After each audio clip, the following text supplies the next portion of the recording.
জ্যান্ত একটা বকরির চামড়া খুললে যেই কষ্ট, একটা বেনামাজি গুনাহগারের জান কবজের সময় তার চেয়েও বেশি কষ্ট। ওরে আল্লাহর বান্দারা, রসুলের চোখে পানি। ও আয়েশা, কিয়ামতের দিন কেউ কারো পরিচয় দিবে না। মায়ার নবী বলেন, হাসরের মাঠ এতটাই কঠিন, সূর্যের গরম, জাহান্নামের আগুনের গরম। ওই সময় কেউ কারো দিকে তাকাবার সুযোগ হবে না, সবাই কান্না আর কান্না। নবীদের গুনাহ নাই, তারাও শুধু কাঁদবে। আমি কান্না করে বারবার বলবো, আমার উম্মত, আমার গুনাহগার উম্মত। নবী কাঁদবেন আর বলবেন, আল্লাহ জাহান্নামে ফিরাও, জাহান্নাম ফিরাও। আমার একটা উম্মত যেন জাহান্নামে গ্রাস করতে না পারে, জাহান্নামকে ফিরাও। ফেরেশতারা শিকল দিয়ে ফিরাইতে পারে না। তখন আমার মায়ার নবীর কান্না দেখিয়া আমার মাওলার রাগ ঠান্ডা হয়ে যাবে। মাওলা ডাক দিয়ে বলবে, আমার মায়ার নবী, আপনার কান্না আমি সহ্য করতে পারি না, আপনি মাথা উঠান, আপনি কি চান আমি এখন দিয়ে দিব। মায়ার নবী বলবেন, ইয়া রব, আমার উম্মতের জাহান্নামে দেওয়া যাবে না, জাহান্নামকে ফিরাইয়া দেন। আমার রব আমার নবীকে ঠান্ডা করার জন্য, রাজি ও খুশি করার জন্য কুদরতি হাতে একটু পানি দিবেন। আল্লাহ কুদরতি আওয়াজ দিয়া বলবে, ফেরেশতা, আমার এই পানিটা নিয়ে জাহান্নামের গায়ে ছিটাইয়া দাও। ফেরেশতারা পানি নিয়ে যখন ছিটাইয়া দিবে, জাহান্নাম দ্রুত গতিতে পেছনে ভাগতে থাকবে। ফেরেশতারা বলবেন, হে আমাদের রব, যেই জাহান্নামের শিকল দিয়ে ধরে রাখতে পারি না, এমন কি পানি দিলেন যে জাহান্নাম পেছনে দৌড়ায়। এটা কি বড় বরকতি জমজমের পানি, নাকি আবে হায়াতের পানি, নাকি এটা বীরে শেফার পানি, না সমুদ্রের কোনো পানি? ও আল্লাহ, এটা কেমন বরকতের পানি?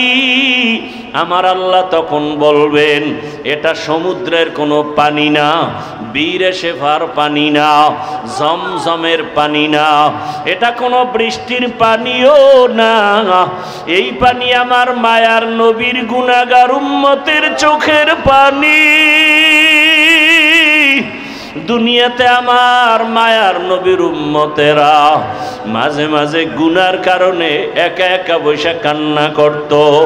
আমারে মাঝে মাঝে ডাক দিয়া বলতো, আল্লাহুম্মা গফিরলি ওয়ারহামনি। ও আমার রব, আমি বড় গুনাহগার, জাহান্নামের আসামি। মানুষ আমাকে কত সম্মান করে, অথচ আমার গুনার কোনো শেষ নাই। মানুষ আমাকে মাওলানা বলে চেয়ার আগাইয়া দেয়, অথচ আমি মাওলা তোমার কাছে মানুষই হতে পারি নাই। গুনার কারণে আমার হাত না পাক, আমার চোখ না পাক, আমার জিহ্বা না পাক, গুনার কারণে আমার অন্তর না পাক। এই হাতের দ্বারা কত জুলুম করলাম, লেখার মাধ্যমে কত জুলুম, আঙ্গুল দিয়ে লেখলাম, জুলুম করলাম। জবানের দ্বারা কত মিথ্যা বললাম, এই জবানের দ্বারা কত গালি দিলাম, এই জবানের দ্বারা কত গীবত শেকায়াত করলাম। চোখটাও আমার গুনার কারণে নাপাক। মানুষ জানে আমি বড় বক্তা, কিন্তু মাওলা তুমি জানো আমি সারা রাত মোবাইলে তাকায় তাকায় বেগানার ছবি দেখতেছি। মানুষ জানে আমি মসজিদের ইমাম, কিন্তু আমি সারা রাত মোবাইল চালাই। মানুষ জানে না, তুমি তো জানো আমার চক্ষু দুইটা নাপাক, আমার হাত দুইটা নাপাক, আমার অন্তর পরিকল্পনার গুনার কারণে নাপাক। ও আল্লাহ, তুমি আমাকে মাফ করে দাও। এইভাবে কিছু আল্লাহর বান্দারা আল্লাহর কথা মোহাব্বত নিয়ে জাহান্নামের ভয়ে কান্না করে।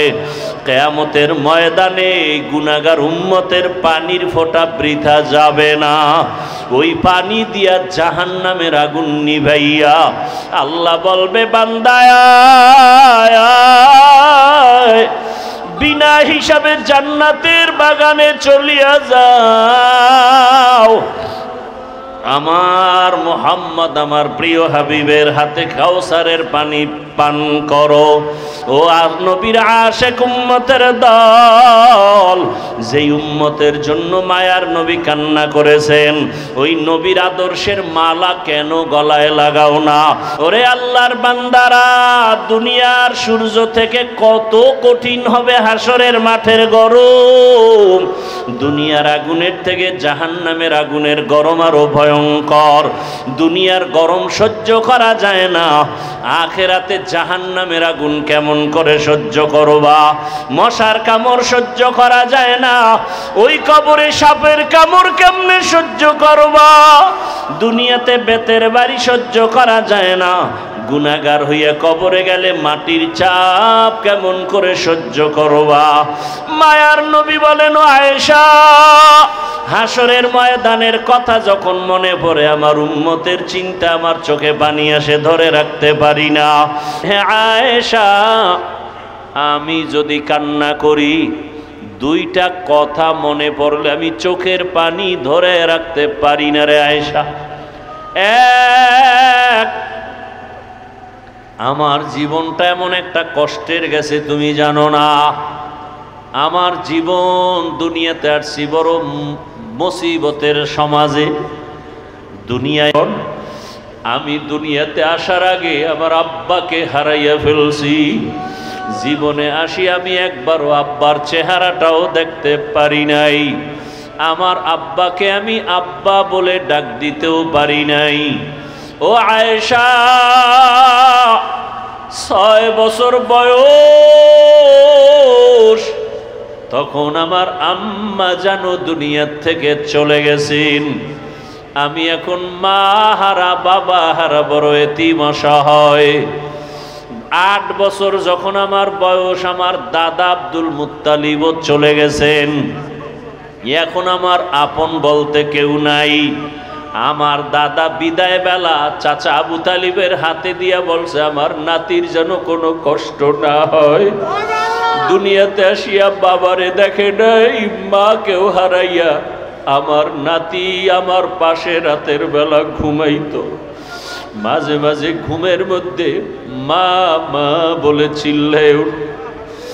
আমি আদর করে এত দূর নিয়ে আসছি, আমার হায়াত বুঝি শেষ। ও আবু তালিব, আমার নাতির দেখাশোনা করিয়া রাখবি, কোনোদিন আমার নাতি যেন কষ্ট না পায়। আম্মা জান আয়েশাকে নবী বলেন আর কাঁদেন, আয়েশা, ওই সময় আমার আরবে চারোদিকে দুশ্মন আর দুশ্মন। ওই সময় একমাত্র আমার আদরের মোহাব্বতের কেউ ছিল না চাচা আবু তালিব ছাড়া। এক পর্যায়ে আমার আল্লাহ আমাকে বিবাহের বয়সে নিয়া একজন আল্লাহর পেয়ারা বান্দি খাদিজাতুল কুবরা রাদিয়াল্লাহু আনহা, তার সাথে আমার বিবাহ হয়ে গেল। এমন একজন নারী বিধবা যার সন্তান আগে হয়ে গেল। 2 জন স্বামী হওয়ার পরে আমি তৃতীয়। ওই খাদিজা আমার ঘরে আসছেন। আমার এত অভাব ছিল, আমার ঘরে চুলায় আগুন জ্বলতো না, না খাইয়া কত কষ্ট করেছি। আরবের ধনী ছিল খাদিজা। ওই খাদিজা আমার মায়া আর মোহাব্বতে পড়িয়া সব সম্পদগুলো আমাকে হাদিয়া দিয়েছে। ও আয়েশা, জানো না আমি আবার সম্পদগুলো সব দান করে দিয়েছি। আমি এত কষ্ট করে করে জীবন কাটাইছি। আমার বংশের দুশ্মনেরা 3 বছরের মতো আমাকে শিয়াবে আবু তালিবের মধ্যে গৃহবন্দী করে রাখছি। খানা দেয় নাই, পানি দেয় নাই। দীর্ঘ 3 বছর আমি গাছের পাতা চাবাইয়া চাবাইয়া খাইয়া পেটের ক্ষুধা নিবারণ করেছি। ও আয়েশা, আমার কষ্ট দেখিয়া খাদিজাও ঘুমায় না, আমার পাশে আসিয়া ওই গাছের পাতা খাইয়া জীবন কাটাইছে। ওরে ওই আয়েশা, ওই খাদিজা আমার জন্য এত কোরবানি করেছে। ওই খাদিজার কথা মনে যখন আসে আমি চোখের পানি ধরে রাখতে পারি না। ওই খাদিজা যদি বেঁচে থাকতো মনে হয় যেন আমি আর বিবাহই করতাম না। ঠিকই, খাদিজা যতদিন বেঁচে ছিল আমি আর বিবাহ করি নাই। ও আল্লাহ, হাসরের ময়দানটা যখন কায়েম হয়ে যাবে, আরাফার ময়দান হবে হাসরের মাঠ। সারা দুনিয়া হাসরের মাঠ, আরাফার ময়দান মক্কার পার্শ্বে আল্লাহর বিচারালয়, স্টেজ হবে আদালত। নারীরাও উলঙ্গ দাঁড়াবে, পুরুষেরাও উলঙ্গ দাঁড়াবে। একদিকে সূর্যের গরম, আল্লাহ বলবে সূর্য নিচে আয়, নিচে আইসা তোর যত মুখ আছে নিচে কর, যত গরম আছে সব জমিনে ছাড়। সূর্যের গরমে মাটির জমিনটা পুড়িয়া তামা হয়ে যাবে। লোহা হবে না কেন? সূর্যের গরমে জমিনটা পুড়িয়া স্বর্ণ হবে না কেন? রূপা হবে না কেন? তামা হওয়ার কারণ ওদিন তো ইনসাফের বিচার হবে। স্বর্ণের মধ্যে ওই গুণ নাই, তামার মধ্যে যে গুণ আছে, রূপার মধ্যে নাই, লোহার মধ্যে নাই। বলে কেমন? বলে লোহার এক অংশ গরম করলে ভিন্ন অংশ গরম হবে না। স্বর্ণ তাই এক, রূপাও এক। তামা এমন একটা ধাতু, এক অংশ গরম হলে পুরা অংশটাই সাথে সাথে গরম হয়ে যাবে। নারীরা উলঙ্গ, পুরুষেরাও উলঙ্গ দাঁড়াবে। অন্যদিকে আবার জাহান্নামের আওয়াজ, এত বিশাল জাহান্নামের গুরিম গুরিম আওয়াজ হবে। হাসরের ময়দানে সূর্যের গরমে মানুষ বেকারার হয়ে যাবে। ওদিকে জাহান্নামের আওয়াজ, জাহান্নামের আওয়াজে হাসরের ময়দানটা থর থর করে কেঁপে উঠবে। জাহান্নাম চিল্লায় বলবে, ও দয়ার মালিক, জাহান্নামের ক্ষুধা নিবারণের জন্য সমস্ত গুনাহগারগুলো আমার পেটের মধ্যে দাও, বেনামাজিগুলো আমার পেটে দাও, বেপরদাওয়ালারা কোথায় আমার পেটের মধ্যে দাও। জাহান্নামের চিৎকারে হাসরের ময়দানটা থর থর করে কেঁপে উঠবে। জীবনে তো দাড়ি কম কাটো নাই, নামাজ তো কম সারো নাই রে বাবা। মনে চাইছে বেপরদায় চলবা, দুনিয়ার মনের আশা মিটাইয়া চলছো। মনে চাইছে গান শুনবা, মনের আশা পুরাইয়া গান শুনছো। মনে চাইছে পার্কে পার্কে ঘুরবা, জীবনটা পার্কে পার্কে কাটাইলা। মনে চাইছে গীবত করবা, কারো বাধা মানো নাই, গীবত করে কাটাইছো। মনে চাইছে কাউকে ইজ্জত নষ্ট করবা, করে ফেলেছো। মনে চাইছে চুরি করবা, ডাকাতি করবা, মানুষকে বেইজ্জতি করবা, করেছো। মনে চাইছে শিক্ষকের সাথে বেয়াদবি করবা, করেছো। আমি আল্লাহ কিছু বলি নাই। মনে চাইছে মা বাবার সাথে বেয়াদবি করবা, করেছো। আমি আল্লাহ ধরি নাই। মনে চাইছে আলেমের বিরুদ্ধে কিছু বলবা, বলেছো। আমি আল্লাহ ধরি নাই। বরং আমি আল্লাহ বারবার ডাকি তওবার দরজা দিয়া, লা তাকনাতু মির রাহমাতিল্লাহ। এরে বান্দা, তোরে আদর করে আমি বানাইছি, আয় যত গুনাহ করেছো তওবার দরজায় ফিরিয়ে আয়, আমার কাছে তওবা কর। যদি তওবা না করিয়া কোনো দিকে দৌড় দাও, জাহান্নামের আগুন সহ্য করতে পারবি না রে গোলাম। এখনো সময় আছে, তওবা কর। ও আমার যুবক বাবারা, বৃদ্ধ বাবাজি, পর্দার আড়ালের মা বোনেরা, জীবনে তো বেপর্দায় কম চললেন না, বন্ধু বান্ধবী নিয়ে তো আড্ডা কম দিলেন না, স্বামীর টাকা গুনার কাজে ব্যয় তো কম করলেন না, মোবাইলে কত বাজে সময় নষ্ট করলেন। এখন অনুরোধ করি তওবা করেন, মনে মনে আমার আল্লাহকে ডাকেন, হে আল্লাহ, জীবনে বহু গুনাহ করেছি, তওবা করতে চাই, আর নামাজ ছাড়বো না, আর দাড়ি কাটবো না, বেপর্দায় চলবো না, গীবত শিকায়াত করব না, মিথ্যা বলবো না, গালি দিব না। মা বাবার দোয়া নিয়ে চলবো, শিক্ষকের দোয়া নিয়ে, উলামায়ে কেরামের পরামর্শ নিয়ে, নবীজির আদর্শ মেনে চলবো। তওবা করার মতো যদি অন্তর তৈরি হয়, 2 ফোঁটা চোখের পানি ছেড়ে আমার মাওলাকে ডাক দাও। কান্না যদি না আসে, ডানে বামে তাকায় দেখো কার চোখে পানি। ওরে কান্নাওয়ালার দোয়া মাওলা খালি ফিরাবেন না, যাদের চোখে পানি আছে তাদের কাছে হাতটা বাড়াইয়া দোয়া চাও। ও বাবারা যারা এখানে এতিম, জীবনে আব্বা বলে ডাক দিতে পারবা না, অনেকে মা হারা অসহায়, মা বলে ডাক দিতে পারবা না, ওই মা বাবার কথা স্মরণ করে চোখের পানি ছেড়ে তওবা করো। আর যার বাবা বেঁচে আছে থাকলে হাতটা বাড়াইয়া দোয়া নাও। বাবারে যদি বলো বাবা জীবনে গুনাহ কম করি নাই, বেয়াদবি করেছি, দয়া করে মাফ করে দাও। বাবায় যদি নেক নজরে তাকায় তোমার কপাল খুলে যাবে। বাসায় গিয়ে যদি পারো মায়ের হাতটা ধরিয়া বলিও, মা জীবনে বহু কষ্ট দিয়েছি, তোমার হক আদায় করতে পারি নাই, মনে কত কষ্ট দেওয়ার কারণে তুমি গোপনে একা একা কান্না করেছো। মা তোমার দোয়া ছাড়া তো আমি মানুষ হইতে পারি নাই, তোমার চোখের পানি আর দোয়ার কারণে আজকে চেয়ারে বসছি, তোমার চোখের পানি আর দোয়ার কারণে আজকে সম্মানের মালিক। মা অনেক অন্যায় করেছি, তুমি আজকে আমার মাথায় হাত দিয়া দোয়া করে দাও। মা যদি এই কথা শুনে দেখবা চোখে পানি, মা চোখের পানি দিয়া নরম দিলে ডাকবে বাবা আয় আয়, মাথায় হাতটা দিয়া ডাকবে আরশে আজিমের মালিক, আমার সন্তানটাকে তুমি মাফ করে দাও।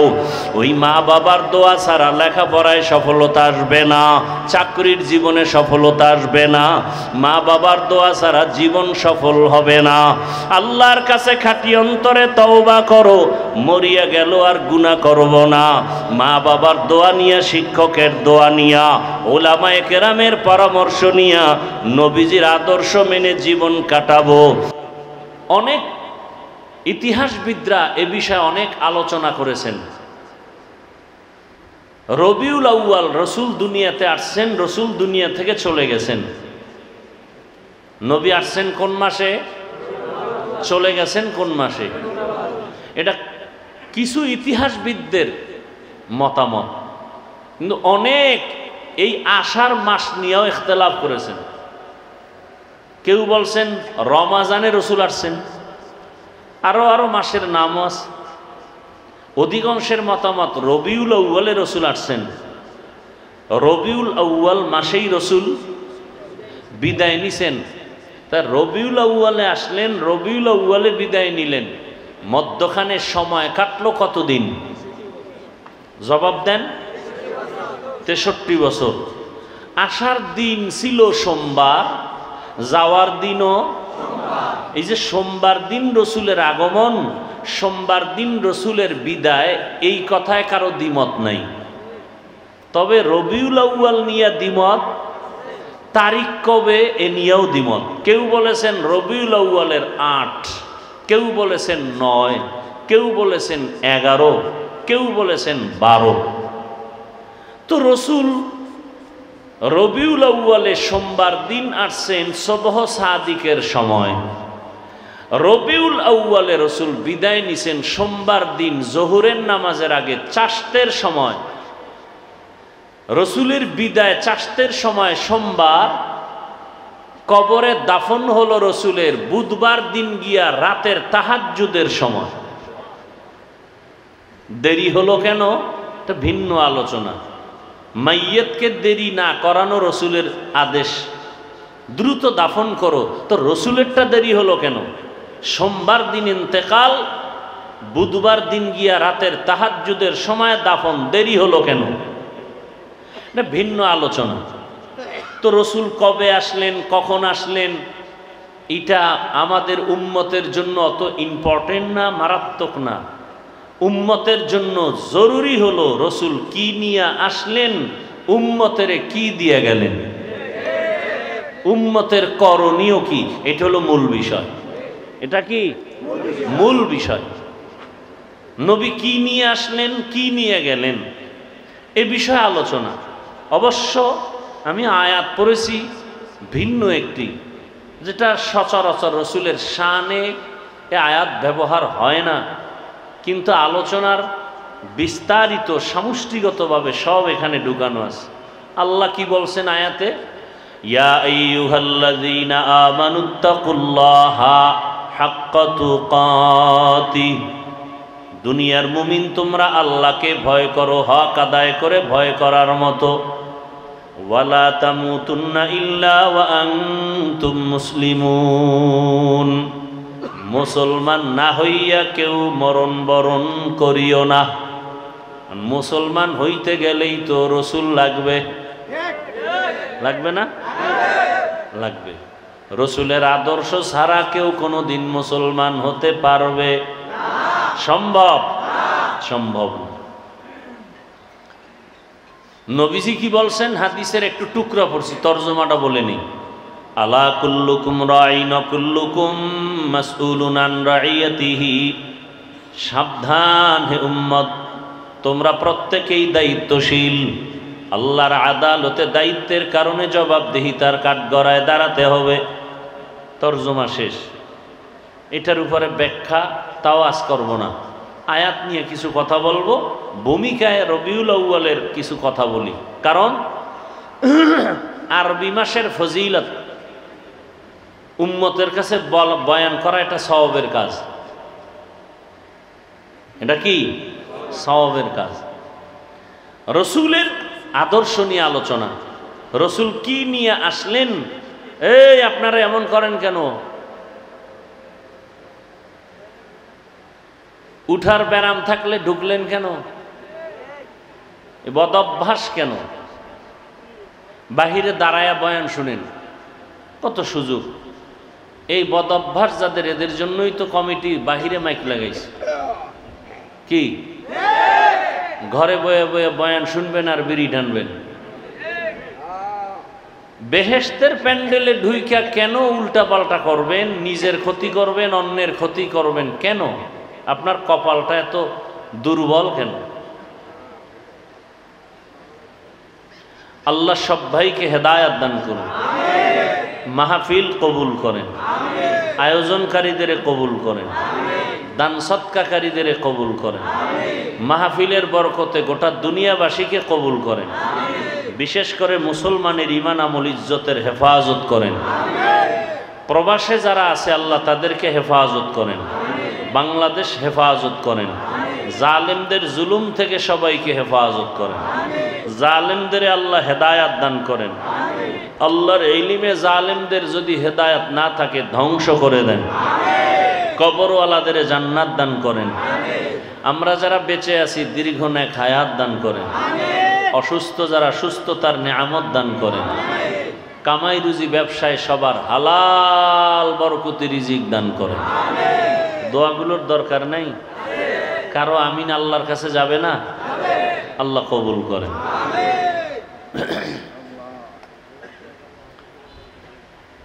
বেশি বেশি দোয়া করা উচিত।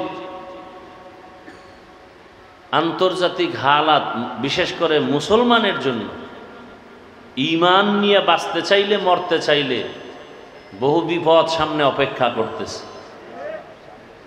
বহু বিপদ। আমার দেশে বড় বিপদ ওলামায়ে কেরাম এক না হওয়া, এটা কিয়ামতের চেয়েও মহাবিপদ।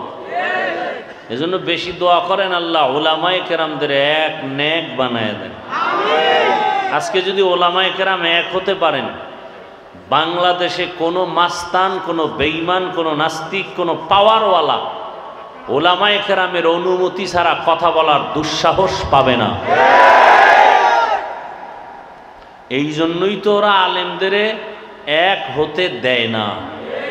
আলেম ওলামা যেন এক হতে না পারে, সেজন্য কোটি কোটি টাকা ব্যয় করা হচ্ছে পেছনে। বুঝেন কিছু? খবর নাই।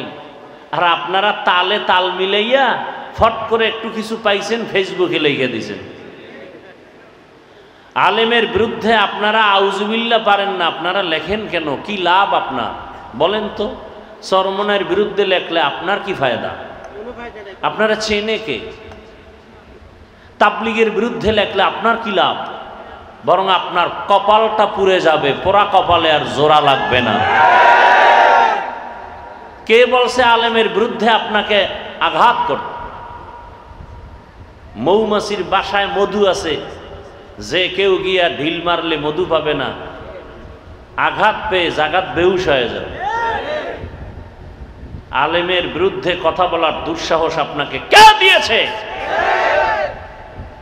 মায়ের অভিশপ্ত সন্তান ছাড়া কোনো ব্যক্তি আলেমের বিরুদ্ধে কথা বলতে পারে না। এদের উপরে মা বাবার অভিশাপ। প্রকাশ্যে যারা আলেমকে অসম্মানী করতে চায় এরা মা বাবার অভিশপ্ত সন্তান। কোন সন্তান মা বাবার আদরের সন্তান না। ওলামায়ে কেরামকে উম্মতের সামনে যারা লজ্জিত করতে চায়, ছোট করতে চায়, এ সমস্ত মানুষগুলো অবশ্যই পিতামাতার অভিশাপ পাওয়া সন্তান। কারণ মায়ের অন্তরে কষ্ট দিয়া বরদোয়া নিছে, এই বেদবি শুরু হয়ে গেছে। আল্লাহ হেদায়েত দান করুন। এই কথাগুলো কেন বলি? এই জাতি আর কোনোদিন নবী পাবে ইসলামের দাওয়াতে? সাহাবায়ে কেরাম আসবেন, আবু হানিফা আসবেন, ইমাম বুখারী আসবেন, তো এই উম্মত তো জান্নাতের পথ পাবে কোথায়? ওলামায়ে কেরাম থেকে। এরা আরবি কোরআনও বুঝে না, হাদিসও বুঝে না। কিতাব পড়তে যাইয়া মানুষ বিভ্রান্ত হচ্ছে বিভিন্নভাবে। আরবি কিতাব পড়লেও বিভ্রান্ত। এজন্য আল্লাহ শুধু মানুষকে হেদায়েতের জন্য কিতাব দেন নাই, হেদায়েতের জন্য কিতাব বুঝাইয়া দেওয়ার মতো আল্লাহ নিজে সিলেকশন করে প্রিয় বান্দা তৈরি করেছেন। শুধু কিতাব পড়লে হবে না, কিতাব পড়ানেওয়ালা যারা মুরব্বী এদের অনুসরণও রাখতে হবে। না হয় কিতাব পড়ে বেলাইন হয়ে যাবে অনেক, গেছে অনেকে। আল্লাহ হেদায়েত দান করুন।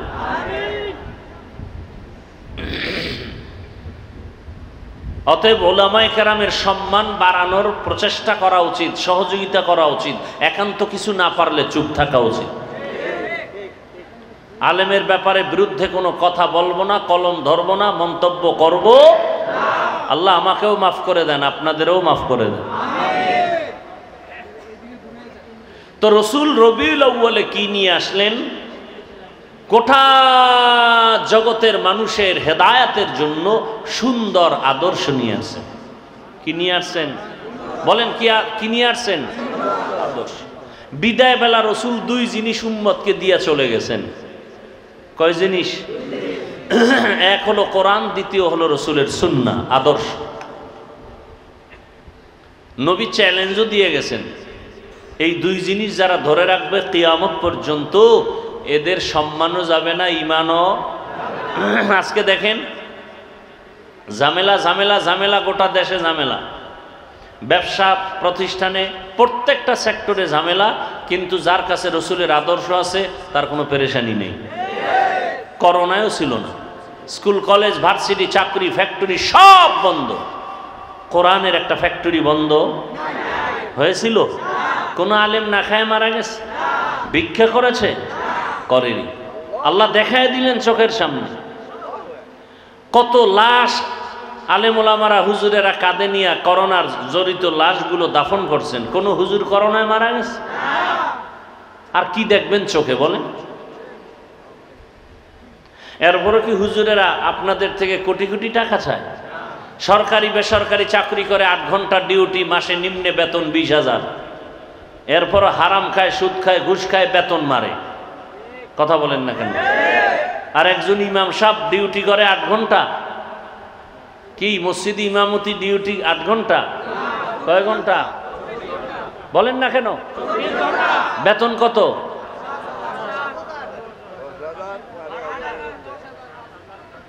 যেই জুলুমটা করেন আমরা চেয়ারে বইলে তো সব পিড়ে মেরে ফেলাইতাম। যে জুলুমেরও তো একটা সীমানা থাকা উচিত। 8 ঘন্টা ডিউটি করে 20,000 টাকা যদি পায় আর ডান বামে টেবিলের তলে আরো খায় হারাম, আর 24 ঘন্টা ডিউটি করে পবিত্র আলেম, তার বেতন 5,000 হবে, সভাপতি দিবে 100, সেক্রেটারি আরো ধনী সে দিবে 50। কেন বেশি দিলে সভাপতির সাথে বেদবি হবে? আছে না নাই? এরপরে দুর্ব্যবহার কত প্রকার, আর কোনো সীমানা নেই। কি নোটিশ জারি করে দিছি, ইমাম সাহেব বয়ান চলবে ধুম, মজার বয়ান, তবে রাজনীতি নয়। আপনি কি করেন? সুলাইমান নবীর সিংহাসনে আছেন? কয় না, দুনিয়ার যত নোংরা রাজনীতি আছে তার আমি গডফাদার। কথা বলেন না কেন? তো নোংরা রাজনীতি যদি কেউ করে তারে কমিটিতে রাখেন কেন? ইমাম সাহেব রাজনীতি করলে কোরআনেরটা করবে, সুলাইমান নবীর আইনেরটা, আল্লাহর আইনেরটা করবে, মদিনারটা করবে, নোংরাটা করবে না। এতে দোষ। আর আপনি নোংরা করলে কোনো দোষ নাই, হুজুর বলে কেন সেই দোষ। এক হুজুর সুদের বিরুদ্ধে ওয়াজ করছে, কমিটি বলে আপনি 1 মাসের জন্য বাড়িতে ছুটি নেন, ঘুরে আসেন। আছে না নাই?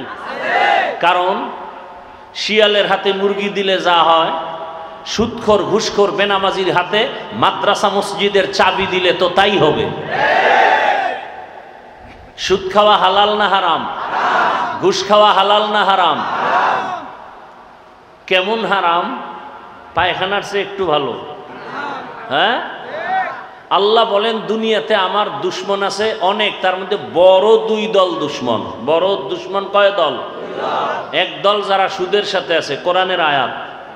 আর এক দল আমার বড় দুশ্মন, যাদের সাথে আমি আল্লাহ নিজে যুদ্ধ করব। এবার বুঝেন তো আল্লাহ কতটা রাগ হয়ে বলে আল্লাহ নিজে যুদ্ধ করবেন। একদল সুদের সাথে জড়িত, আর এক দল ওলিয়া উলিয়া পছন্দ করে না, দুশ্মনী করে।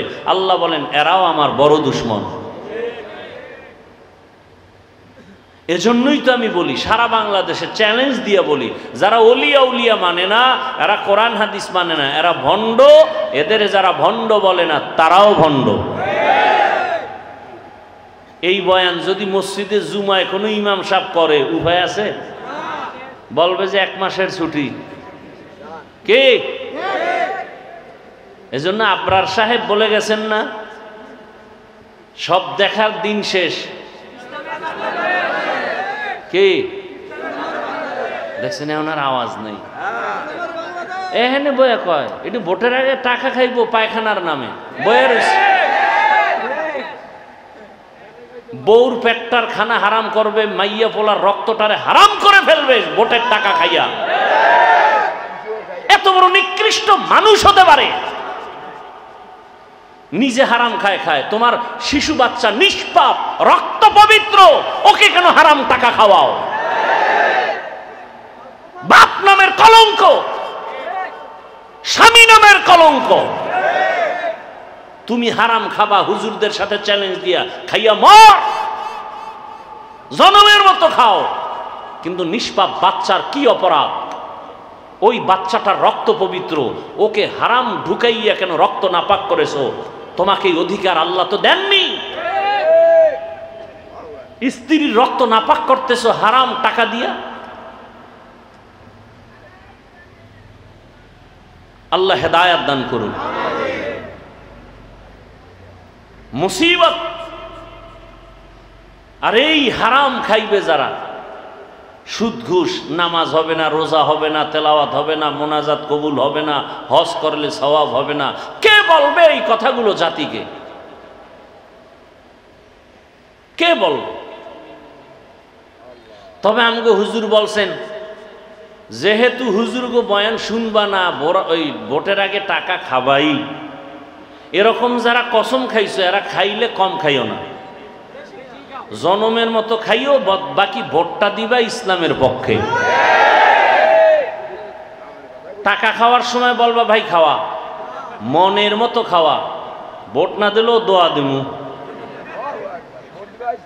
যেহেতু হুজুর গো বয়ান শুনবা না, খাবাই, ও খাইয়া ওরে ফকির বানাও, কারণ ওর বাবার টাকা না, জনগণের টাকা। এটা কাগো কইছি, সবাই কইছি। যারা হুজুর গো বয়ান শুনবে না ও খাইবেই, কুকুরের বিরিয়ানি দিল, হাজি বিরিয়ানি খাওয়ার পরে কি পেট ভরবে? নর জাতিগত অভ্যাস, ময়লা খাবেই। কি আল্লাহ হেদায়াত দান করুন। হ্যাঁ, রাগ করতেছেন? ইয়া আইয়ুহাল্লাযীনা আমানুত্তাকুল্লাহা হাক্কা তুকাতিহি ওয়া লা তামুতুন্না ইল্লা ওয়া আনতুম মুসলিমুন। আল্লাহ মুমিনদেরকে দুইটা কর্মসূচি দিলেন। কেন দিলেন? আল্লাহ বলেন, আমি মুমিনকে বিনা হিসাবে জান্নাত দিতে চাই। সুবহানাল্লাহ। না জান্নাতে যাইতে চান তো ইনশাআল্লাহ? যারা আজকে ফজর পড়েন নাই, জোহর পড়েন নাই, আসর, মাগরিব, এশা পড়েন নাই, আপনার কোন জান্নাত? জান্নাতুল ফেরদাউস। হ্যাঁ, নবীজি বলেন বেঈমান আর মুমিনের মধ্যে ব্যবধান হলো নামাজ। বাইনাল আবদি ওয়া বাইনাল কুফরি তরকুস সালাহ। বেঈমানেরা নামাজ পড়ে না, মুমিনেরা নামাজ ছাড়ে না। নামাজ কত ওয়াক্ত? শুক্রবার দিন শুধু? তাহলে জোরে বলেন, প্রতিদিন পড়া লাগবে? বলেন বলেন। মাঝে মাঝে ছেড়ে দেওয়া যাবে? যাবে না? কি বলেন? আপনারাই বললেন নামাজ পড়তে হবে, ছেড়ে দেওয়ার কোনো সুযোগ? এরপরও যারা নামাজ পড়েন না, আল্লাহর কাছে কি জবাব নিয়ে দাঁড়াবেন? কয়দিন? অনেক দিন বাঁচবেন। একদল বিয়ে করে নাই, এরা কয় বিয়ার পরে ধর্ম। আর যারা বিয়ে করছে এরা অজুহাত পেশ করে সন্তান হওয়ার পর। যাগো সন্তান হয়ে গেছে কয় আর একটু বয়স বেড়ে নিক। কিন্তু বহু আল্লাহর বান্দা বিয়া করার পরে নামাজ ধরবে বলিয়া কপালে বিয়া নাই, আজরাইল আইসা টিকিট নিয়ে হাজির হয়ে গেছে। আবার বহু বান্দা বিয়া করছে, নামাজ ধরে না বলে সন্তান হওয়ার পরে সন্তান হইছে পেটে রাইখা স্বামী চলে গেছে। বানায় বলতেছি। ইদানিং কালে যত মরণের লাশের খবর দেখি, বেশিরভাগ যুবক আর যুবতী। ঠিক নি? বুড়ারা খুব কম মরে, যুবকরা বেশি মরে। না মরলে এখন নতুন সংস্কৃতি বাইর হইছে, পিডাইয়া মারে।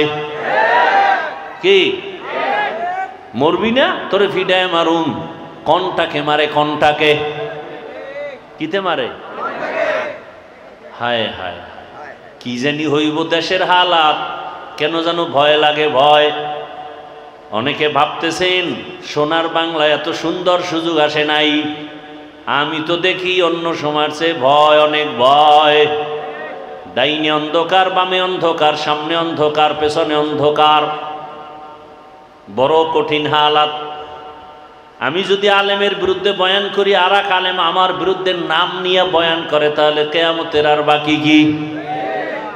সাধারণ মানুষ যে আলেমদের দেখা নিজের ঈমান আমল ঠিক করবে, সেই আলেমদের ব্যাপারে যদি আবার ওলামায়ে কেরাম মাইক লইয়া মাঠে ময়দানে বদনাম করে, তাহলে এই দেশে শান্তির আশা করা যায় না। যায়?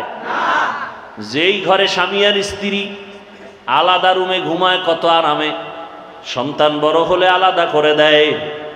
দুইজনার মোহাব্বতে ওই বাগান সাজে সুন্দর। কিন্তু অবস্থা যদি এমন হয়, স্ত্রী স্বামীর বিরুদ্ধে লাইভে আসছে, এরম নাই? স্বামী স্ত্রীর বিরুদ্ধে লাইভ দেয়। সব তো লাইভ বয়। লাইভ বয় পারে না বাথরুমে গিয়ে লাইভ দেয়। অনেকে মক্কা মদিনা গিয়েও লাইভ দেয়। ওরা মনে হয় যেন যাই একটু লাইভ দেওয়ার জন্য। ফেরাউনের বাথরুমের সামনে গিয়ে আমি ফেরাউনের বাথরুমের সামনে ভিতরে গিয়ে লাইভ দুমু খারাইও সব। রসুলের রওজায় গিয়া চোখের পানি রাখা যায় না, কিন্তু এই দুনিয়াদারেরা মোবাইল নিয়ে ছবি তুলতে তুলতে পাগল হয়ে যায়। লাইভ দিয়ে জোরে জোরে চিল্লায় বউয়ের সাথে কথা বলে। কি বলবো? আল্লাহ হেদায়াত দান করুন। মোবাইলের গুনাহ থেকে হেফাজত করেন। কেউ এ বয়ান করে না, এক সময় করার মানুষও থাকবে না। চরমনায় সৈয়দ ফজলুল করিম রহমাতুল্লাহ আলাইহি বলতেন, বাবা এমন একটা সময় আসতেছে পর্দার বয়ানও চলবে না, মানুষ পর্দা না করতে না করতে পর্দা চিনবেও না। দস্তারখান যে একটা সুন্নত, এটা অনেকের জানা নাই। মেসওয়াক, এটাও অনেকের আলোচনা নাই, জানাও নাই। কি মেসওয়াক আছে কার? ব্রাশ, ব্রাশ, মেসওয়াক নাই। অথচ মেসওয়াকের যে এত ফজিলাত, মেসওয়াকের অনেকগুলো ফজিলাত। ওই মসজিদের মধ্যে, এটা মসজিদ না, মসজিদের মধ্যে ফাজাইলে একটা আমাল আছে, মোড়া কিতাব, তালিম হয়, হয়নি? ওটার মধ্যে কিন্তু একটা চ্যাপ্টার আছে ফাজাইলে মেসওয়াক। বা বাংলাদেশে এখন লাইব্রেরিতে বাংলা কিতাব আছে মেসওয়াকের ফজিলাত। মেসওয়াক, যারা ঠিক মতো মেসওয়াক করবে তাদের দাঁতে পোকা হবে না। ঠিক মতো যারা, আমি তো ব্রাশ করি, মেসওয়াকও করি, দেখলাম যে মেসওয়াকের মতো পরিষ্কার দাঁত হয় না। আমি দেখছি তো। মেসওয়াক যারা ঠিক মতো করবে তাদের মুখে দুর্গন্ধ থাকবে না। কেউ যদি ঘুমের আগে মেসওয়াক করে ঘুমায়, ওর কণ্ঠ কোনোদিন বসবে না। ঘুমের থেকে উঠে মেসওয়াক করবে, তার জীবনে যত পুরস্কার পাবে এর মধ্যে বড় পুরস্কার মরণকালে কালেমা জারি হয়ে যাবে।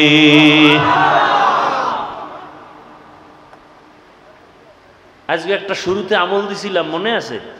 কি কি আরে আর একটা বাস্তব হাতের আমল দিছি না? কি আর একটা আমল লন, এখন যেটা বললাম করবেন নি? এখন কইবেন কোথায় পাবো খেজুর গাছ? হ্যাঁ, এখন দোকানে মেসওয়াক বেচে না? বেচে। মেসওয়াক কিনেন, মেসওয়াক করেন। আরে ভাই, শরীরেরও ফায়দা, আল্লাহর রসুলও খুশি হবেন। আল্লাহ সবাইকে তৌফিক দান করেন। হায় হায় হায়,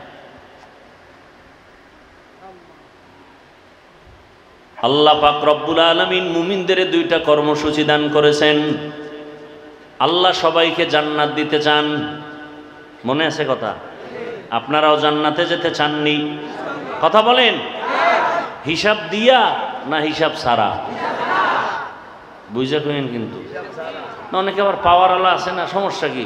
খোদার লগে হিসাব দিয়ে বুঝপাড়া কইরা তারপরে জান্নাতে যাব। যারা হিসাবের কাঠগড়ায় দাঁড়াইবা, আল্লাহর কসম জাহান্নাম ছাড়া উপায় হবে না।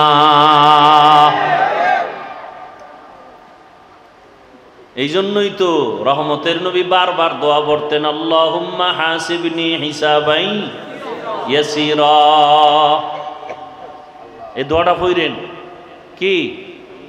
আল্লাহুম্মা হাসিবনি হিসাবাই ইয়াসিরা, আল্লাহুম্মা হাসিবনি হিসাবাই ইয়াসিরা। আর একটা সহজ দোয়া সব সময় পড়বেন, রব্বানা আতিনা ফিদ দুনিয়া হাসানাহ ওয়া ফিল আখিরাতি হাসানাহ ওয়া কিনা আযাবান নার। পাওয়ারফুল দোয়া। রব্বানা আতিনা, হে আমার রব আমাকে দাও, ফিদ দুনিয়া, দুনিয়ায় হাসানা, সব কল্যাণ, দুনিয়ার সব কল্যাণ আমারে, অকল্যাণ দিও না। আর কি? ওয়া ফিল আখিরাতি হাসানা, আখিরাতের কল্যাণ আমারও দাও। দুনিয়ার কল্যাণ, ঝগড়া হবে না, ভালো স্ত্রী পাবো, সন্তান নিয়ে পেরেশানি থাকবে না। হাসানা, দুনিয়ার ভালো, আমি 5 ওয়াক্ত নামাজ পড়ব, কষ্ট হবে না। অসুস্থতার ব্যারামে আমার ইবাদত ছুটবে না। আমি ব্যবসায় যাব, হালালভাবে বরকত দিন দিন হতেই থাকবে। মিথ্যা কথার অভ্যাস হবে না, গালি দেওয়ার অভ্যাস আসবে না, গীবত শেকায়াত করার অভ্যাস আমার হবে না, বেপরদায় চলার অভ্যাস হবে না। আল্লাহ যদি হাসানা দিয়েই দেন, আমার জীবনটা হবে ধন্য। আমি মরিয়া গেলেও থাকবো অমর, হাটহাজারীর হুজুর মরিয়াও অমর, জুনায়েদ বাবুনগরী মরিয়াও অমর, শাইখুল হাদিস রহমতুল্লাহ আলাইহি মরিয়াও অমর। মুফতি আমিনী রহমাতুল্লাহ আলাইহি মরণের পরেও তারা অমর, মানে কি বুঝেন? মরার পরেও জিন্দা। মানুষের অন্তরে প্রশংসা না বদনাম? চরমনাইর সৈয়দ ফজলুল করিম ইন্তেকালের পরেও অমর, সবার অন্তরের মধ্যে মায়া মোহাব্বত। কথা ঠিক নেই? উজানির হজরতেরা দুনিয়া থেকে চলে গেছেন, কিন্তু মানুষের অন্তরে আছে, ঠিক নেই? এরে নবীর উম্মতের দল, হাসানা দুনিয়ার সব কল্যাণ, আখেরাতের কল্যাণ কি? শুধু কি তাই? হাসরের ময়দান এতটাই যে কঠিন, রহমতের নবী চোখের পানি ছেড়ে কান্নায় বিভোর হয়ে গেলেন। এরে নবীর উম্মত, আম্মা জান আয়েশা রাদিয়াল্লাহু আনহা রাসূলের আদরের স্ত্রী, উম্মাহাতুল মুমিনিন। আম্মা জান বলেন, আমি একদিন তাকাইয়া দেখি আমার হুজরার মধ্যে রহমতের নবী গুনগুন করে কান্না করতেছেন।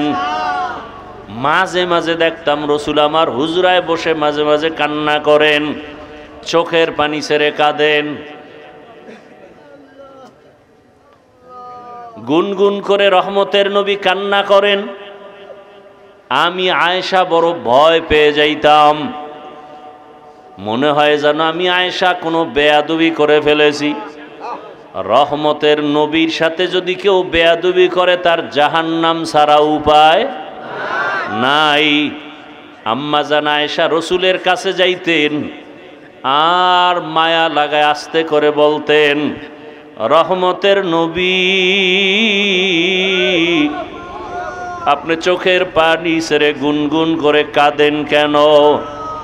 আমি আয়েশার উপর আপনি কি রাগ করেছেন? আমার কোনো বেয়াদবির কারণে কি আপনি বেজার হয়ে গেছেন? আম্মা জানের কথা শুনিয়া রহমতের নবী বলতেন, ও আয়েশা, আমার সাথে তোমার বেয়াদবি হবে কেন?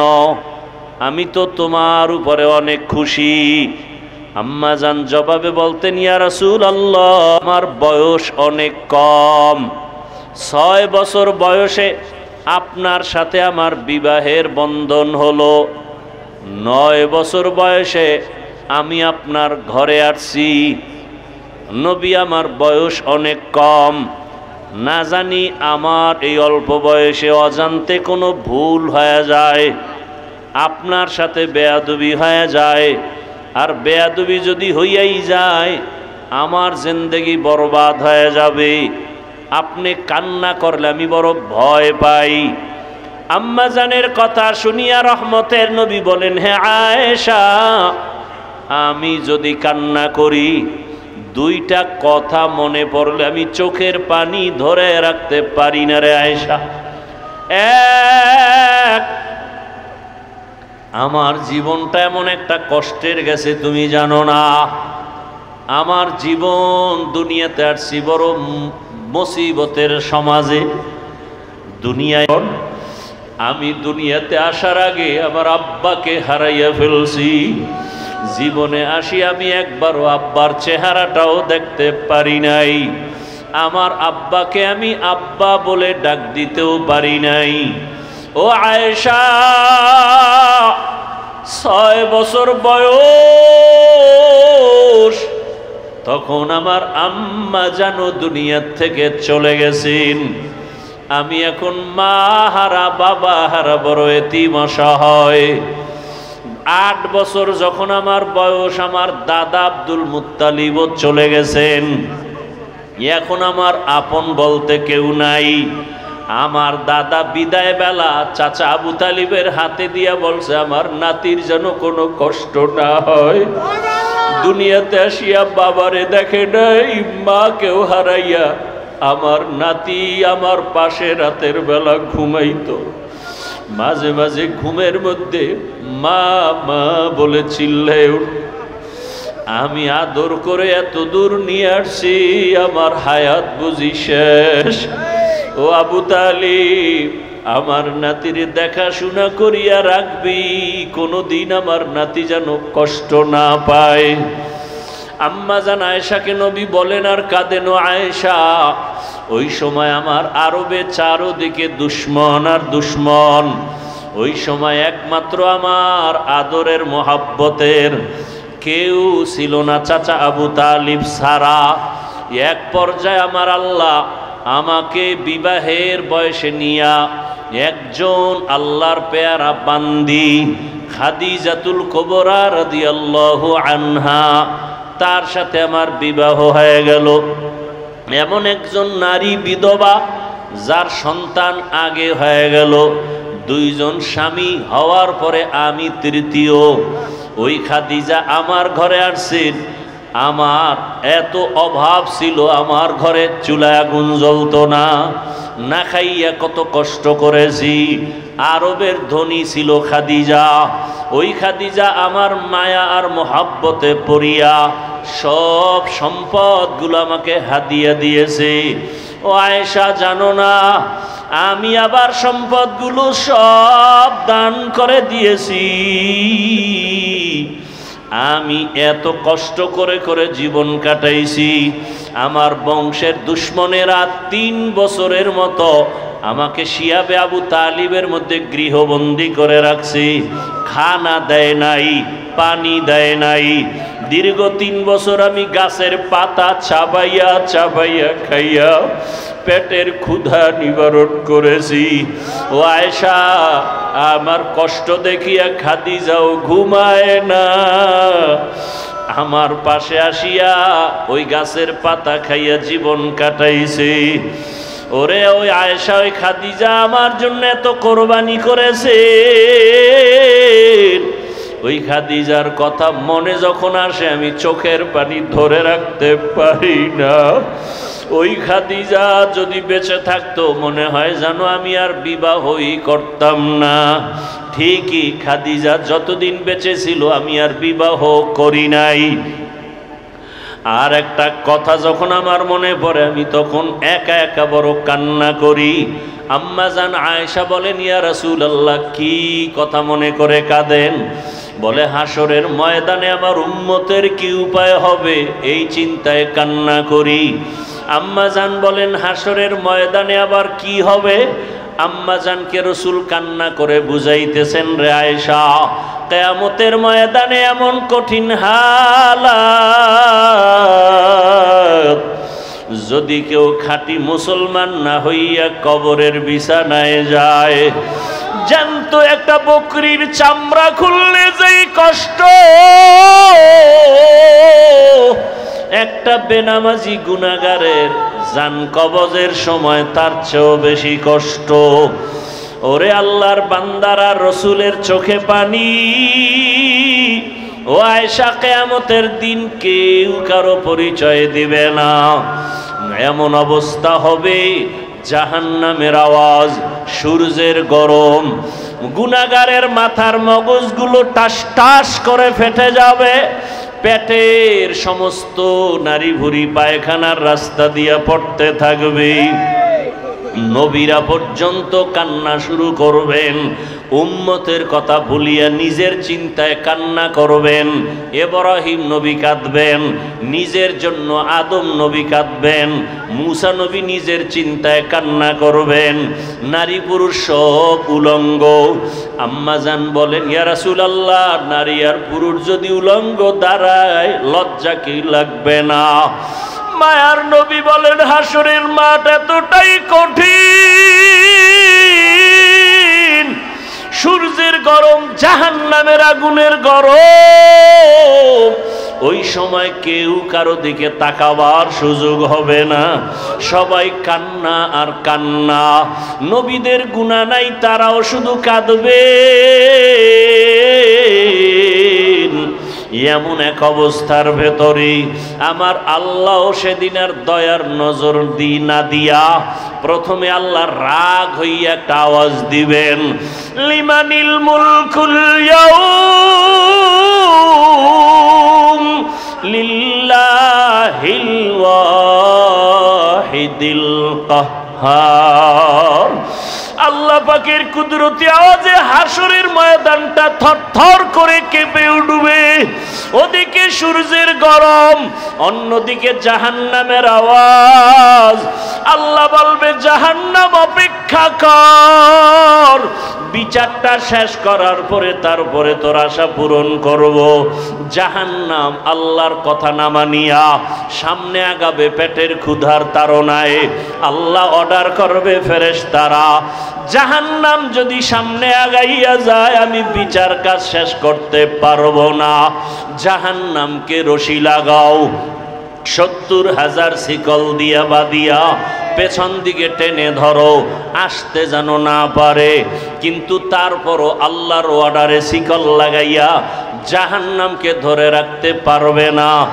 রহমতের নবী বলেন, জাহান্নামের এমন আওয়াজ, হাসরের ময়দানটা এমন কঠিন হালাত হবে, এমন অবস্থা দেখে আমি আর সহ্য করতে না পাইরা সেজদায় পড়ে যাব। আমি সেজদায় পড়িয়া কান্না শুরু করব। সূর্যের গরম সহ্য করা যায় না, জাহান্নামের আওয়াজ সহ্য করা যায় না। ওদিকে আমার আল্লাহ বড় রাগান্বিত আওয়াজ দিছেন, ও দুনিয়ার টাকাওয়ালা ক্ষমতাওয়ালারা, বাহাদুরি করছো, দেখাও তোমার আজ বাহাদুরি কেমন। এমন অবস্থা আমি সেজদায় পড়িয়া কান্না শুরু করব। ঈসা নবী কাঁদছেন নিজের জন্য, মুসা নবী কাঁদবেন নিজের চিন্তায়। আমি কান্না করিয়া রবের সামনে একবারও আমার কথা বলবো না। আমি কান্না করে বারবার বলবো, আমার উম্মত, আমার গুনাহগার উম্মত। নবী কাঁদবেন আর বলবেন, আল্লাহ জাহান্নামে ফিরাও, জাহান্নাম ফিরাও, আমার একটা উম্মত যেন জাহান্নামে গ্রাস করতে না পারে। জাহান্নামকে ফিরাও। ফেরেশতারা শিকল দিয়ে ফিরাইতে পারে না। তখন আমার মায়ার নবীর কান্না দেখিয়া আমার মাওলার রাগ ঠান্ডা হয়ে যাবে। মাওলা ডাক দিয়ে বলবে, আমার মায়ার নবী, আপনার কান্না আমি সহ্য করতে পারি না, আপনি মাথা উঠান, আপনি কি চান আমি এখন দিয়ে দিব। মায়ার নবী বলবেন, ইয়া রব, আমার উম্মতের জাহান্নামে দেওয়া যাবে না, জাহান্নামকে ফিরাইয়া দেন। আমার রব আমার নবীকে ঠান্ডা করার জন্য, রাজি ও খুশি করার জন্য কুদরতি হাতে একটু পানি দিবেন। আল্লাহ কুদরতি আওয়াজ দিয়া বলবে, ফেরেশতা, আমার এই পানিটা নিয়ে জাহান্নামের গায়ে ছিটাইয়া দাও। ফেরেশতারা পানি নিয়ে যখন ছিটাইয়া দিবে, জাহান্নাম দ্রুত গতিতে পেছনে ভাগতে থাকবে। ফেরেশতারা বলবেন, হে আমাদের রব, যেই জাহান্নামের শিকল দিয়ে ধরে রাখতে পারি না, এমন কি পানি দিলেন যে জাহান্নাম পেছনে দৌড়ায়। এটা কি বড় বরকতি জমজমের পানি, নাকি আবে হায়াতের পানি, নাকি এটা বীরে শেফার পানি, না সমুদ্রের কোনো পানি? ও আল্লাহ, এটা কেমন বরকতের পানি? আমার আল্লাহ তখন বলবেন, এটা সমুদ্রের কোনো পানি না, বীরে শেফার পানি না, জমজমের পানি না, এটা কোনো বৃষ্টির পানিও না। এই পানি আমার মায়ার নবীর গুনাহগার উম্মতের চোখের পানি। দুনিয়াতে আমার মায়ার নবীর উম্মতেরা মাঝে মাঝে গুনার কারণে একা একা বসে কান্না করত। আমারে মাঝে মাঝে ডাক দিয়া বলতো, আল্লাহুম্মা গফিরলি ওয়ারহামনি। ও আমার রব, আমি বড় গুনাহগার, জাহান্নামের আসামি। মানুষ আমাকে কত সম্মান করে, অথচ আমার গুনার কোনো শেষ নাই। মানুষ আমাকে মাওলানা বলে চেয়ার আগাইয়া দেয়, অথচ আমি মাওলা তোমার কাছে মানুষই হতে পারি নাই। গুনার কারণে আমার হাত না পাক, আমার চোখ না পাক, আমার জিহ্বা নাপাক, গুনার কারণে আমার অন্তর নাপাক। এই হাতের দ্বারা কত জুলুম করলাম, লেখার মাধ্যমে কত জুলুম, আঙ্গুল দিয়ে লেখলাম, জুলুম করলাম। জবানের দ্বারা কত মিথ্যা বললাম, এই জবানের দ্বারা কত গালি দিলাম, এই জবানের দ্বারা কত গীবত শেকায়াত করলাম। চোখটাও আমার গুনার কারণে নাপাক। মানুষ জানে আমি বড় বক্তা, কিন্তু মাওলা তুমি জানো আমি সারা রাত মোবাইলে তাকায় তাকায় বেগানার ছবি দেখতেছি। মানুষ জানে আমি মসজিদের ইমাম, কিন্তু আমি সারা রাত মোবাইল চালাই। মানুষ জানে না, তুমি তো জানো। আমার চক্ষু দুইটা নাপাক, আমার হাত দুইটা নাপাক, আমার অন্তর পরিকল্পনার গুনার কারণে নাপাক। ও আল্লাহ, তুমি আমাকে মাফ করে দাও। এইভাবে কিছু আল্লাহর বান্দারা আল্লাহর কথা মোহাব্বত নিয়ে জাহান্নামের ভয়ে কান্না করে। কিয়ামতের ময়দানে গুনাহগার উম্মতের পানির ফোঁটা বৃথা যাবে না। ওই পানি দিয়া জাহান্নামের আগুন নিভাইয়া আল্লাহ বলবে, বান্দায় বিনা হিসাবে জান্নাতের বাগানে চলিয়া যাও। আমার মুহাম্মদ, আমার প্রিয় হাবিবের হাতে কাউসারের পানি পান করো। ও আল্লাহর বান্দারা যারা গুনাহ করিয়া তওবার নিয়ত করিয়া কবরে যেতে পারলো তার কপাল ভালো। আর যারা এখনো নামাজ পড়তে পারে না, অন্য নামাজ পড়ে তাও পছন্দ করে না, নিজেও পর্দা করে না, অন্যে পর্দা করে তাও পছন্দ করে না, নিজেও হালাল খায় না, অন্যে হালাল খায় তাও পছন্দ করে না, নিজেও পাগড়ি পরে না, অন্যে পাগড়ি পরে তাও পছন্দ করে না। আল্লাহ আমাদের সবাইকে কবুল করেন। আলহামদুলিল্লাহি রাব্বিল আলামিন, ওয়াসসালাতু ওয়াসসালামু আলা সাইয়্যিদিল আমবিয়া ওয়াল মুরসালিন ওয়া আলা আলিহি ওয়া আসহাবিহি আজমাইন। ইয়া আরহামার রাহিমিন, ইয়া আরহামার রাহিমিন, ইয়া আরহামার রাহিমিন। রব্বিরহামহুমা কামা রব্বায়ানি সগীরা। আল্লাহুম্মা ইন্নাকা আফুউন কারীম তুহিব্বুল আফওয়া ফা'ফু আন্না। আল্লাহুম্মা ইন্না নাসআলুকা রিযাকা ওয়াল জান্নাহ ওয়া নাউযু বিকা মিন সাখাতিকা ওয়ান নার। আল্লাহুম্মা আরহামনি বিতারকিল মাআসি। আল্লাহুম্মা আরহামনি বিতারকিল মাআসি। আল্লাহুম্মা আরহামনি বিতারকিল মাআসি। ইয়া হাইয়্যু ইয়া হালিমু ইয়া আজিজু ইয়া কারীম বিহাক্কি ইয়্যাকা না'বুদু ওয়া ইয়্যাকা নাস্তাঈন। আল্লাহুম্মা ইন্না নাসআলুকা ইলমান নাফিআ ওয়া রিজকান ওয়াসিআ ওয়া শিফাআম মিন কুল্লি দা। আল্লাহুম্মা ইন্না নাউযু বিকা মিনাল বারাসি ওয়াল জুনুনি ওয়াল জুযামি ওয়া সাইয়্যিল আসকাম। রব্বি ইশরাহ লি সাদরি ওয়া ইয়াসসির লি আমরি ওয়াহলুল উকদাতাম মিন লিসানি ইয়াফকাহু কওলি। ও দয়ার মালিক, কুদরতের নজর দিয়া তাকাইয়া দেখেন দুনিয়ার বাড়িওয়ালাদের দরওয়াজাগুলো বন্ধ, আপনার রহমতের দরজা খোলা। কত উলামায়ে কেরাম আপনার কুদরতি রহমতের দরজায় হাজির, কত মুরব্বী হাজি সাহেব, ব্যবসায়ী চাকরিজীবীরা হাজির।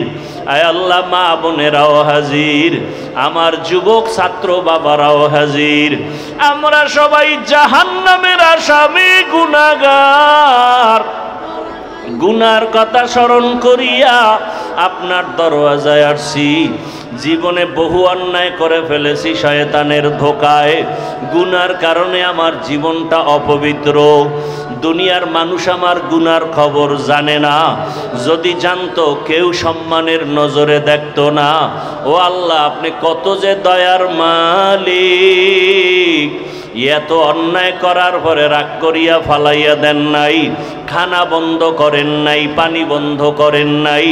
আজকে তওবার নিয়তে হাজির হয়ে গেছি, আর গুনাহ করব না রে আল্লাহ, আর নামাজ ছাড়বো না, বেপরদায় চলবো না, আয় আল্লাহ দাড়ি কাটবো না, আয় আল্লাহ আর হাতের গুনাহ, চোখের গুনাহ, অন্তরের গুনাহ করব না, জবানের গুনাহ করব না। আয় আল্লাহ, মা বাবার দোয়া নিয়া, শিক্ষকের দোয়া নিয়া, ওলামায়ে কেরামের পরামর্শ নিয়া নবীর আদর্শ মেনে চলবো। আমাদের তওবা কবুল করে নেন, তওবার উপরে মজবুত হইয়া চলার তৌফিক দান।